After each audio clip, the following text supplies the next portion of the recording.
Noong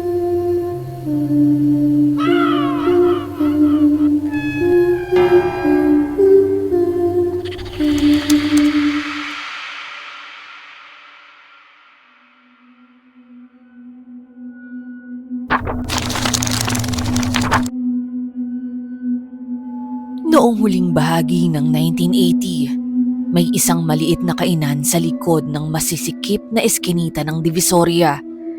Kilala ito ng mga suki bilang Ori's Lutong Bahay. Kilala si Ori sa kakaibang galing nitong magluto.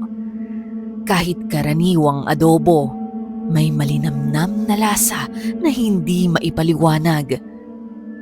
Maraming nagsasabi na gumagaan ang pakiramdam nila kapag kumakain doon. Ang mga taong may problema, mabigat ang loob o nawawala ng ganang kumain ay para bang gumiginhawa pagkakain ng luto ni Ori. Marami ang nagpahayag na nakakalimot sila ng kanilang pinagdadaanan kapag natitikman ang mga potahe ni Ori. Sa ilang taong pamamalakad at paghahain ng masasarap na ulam, nagkaroon si Ori ng ilang katulong sa kaniyang munting kainan. Maayos ang pakikitungo niya sa mga ito at maayos ang kanilang samahan. Pero isang patakaran lamang ang paulit-ulit niyang binabanggit at ipinapaalala sa mga ito. Walang papasok sa kusina pagkatapos ng hating gabi. Ang mga tauhan, hindi nila ito kinu-question. Ilang taon itong nasusunod. Hanggang sa isang gabi, sa hindi inaasahan ng lahat, maging ni Ori, ay may isang taong lumabag. Isang gabi, naiwan sa paglilinis ang bagong helper na si Lara. Sobrang dami ng hugasin kaya inabot siya ng 12:00 pasado ng hating gabi. Habang nag-aayos, may narinig siyang mabilis na paghihiwa ng kutsilyo sa loob ng kusina. Sunod-sunod ang tunog, parang nagmamadali ang humihiwa. Agad na nagtaka si Lara dahil sarado na ang kainan at 10 oras na ng gabi. Kaya naman napahinto siya sa kanyang ginagawa. Dahan-dahan siyang lumakad patungo sa kusina at unti-unting itinulak ang pinto. At nang bumukas ito, nakita ni Lara si Ori, pero hindi ang Ori na kilala niya. Ang nasa harap niya ay parang hindi isang tao. Nakatalikod ito, baluktot ang likod na parang napilipit. Ang mga braso ay mahahaba, parang kay lambot ng mga buto at nag-iiba ang hugis. Mabilis na humihiwa ng karne, parang may sariling buhay. Hindi rin maunawaan ni Lara ang nakakasulasok na amoy na bumabalot sa buong kusina. Magkahalong amoy ng rekado at amoy ng karneng masangsang na hindi niya masikmura. Napakadilim ng silid.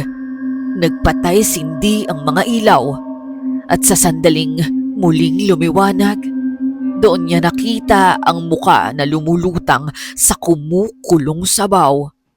May mata, bibig, at ekspresyon na tila humihingi ng tulong bago tuluyang matunaw. Pagkaraan ng ilang segundo, napansin siya ng nilalang. Humarap si Ori at tumambad kay Lara ang kanyang matang itim na itim, walang puti, walang ekspresyon, walang emosyon. Mahinahon pero malamig siyang nagsalita. Hindi mo dapat nakita ang mga sangkap. Tumakbo si Lara at wala nang nakakita sa kanya pagkatapos ng gabing yun. Kinabukasan, sarado na ang kainan. Nawawala si Ori. Walang gamit, walang bakas, wala ni anino niya. Pero natagpuan nila ang isang bagay, ang recipe book ni Ori. Nilalaman nito ang kanyang mga sikreto sa pagluluto. Kakaiba ang laman ng matuklasan nila ito. Ang mga salita ay paikot-ikot ang pagkakasulat, parang ritual. Halos bawat putahe ay nangangailangan ng isang alay. Hindi pagkain, kundi bahagi ng tao. Pighati, sikreto, o isang piraso ng kanyang pagkatao. Kapag nakumpleto raw ang putahe, ang kapalit nito ay isang napakasarap na ulam, isang kaluluwa para sa piging. Sinubukan ng mga pulis sunugin ng libro, ngunit nabigo sila. Hindi ito tinabla ng apoy. Walang nabura sa mga nakasulat. Wala ni isang pahinang naging abo.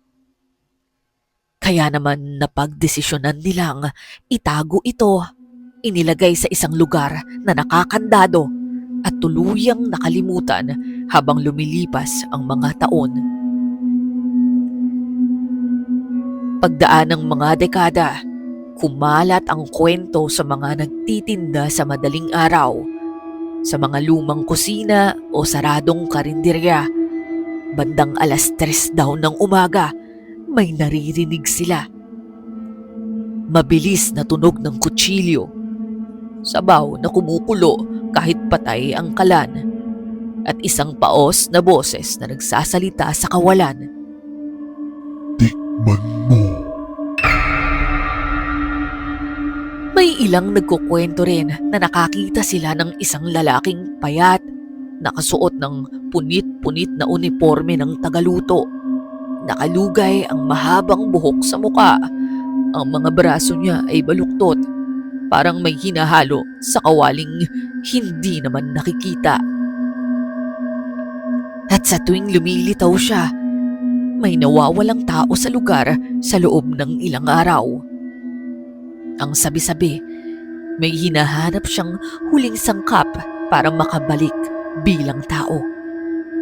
Hinahanap niya ang isang saksi na nakakaalam ng kanyang buong kwento. At ngayon, ikaw na nakakarinig nito, kabilang ka na sa listahan ng hinahanap na sangkap ni Ori.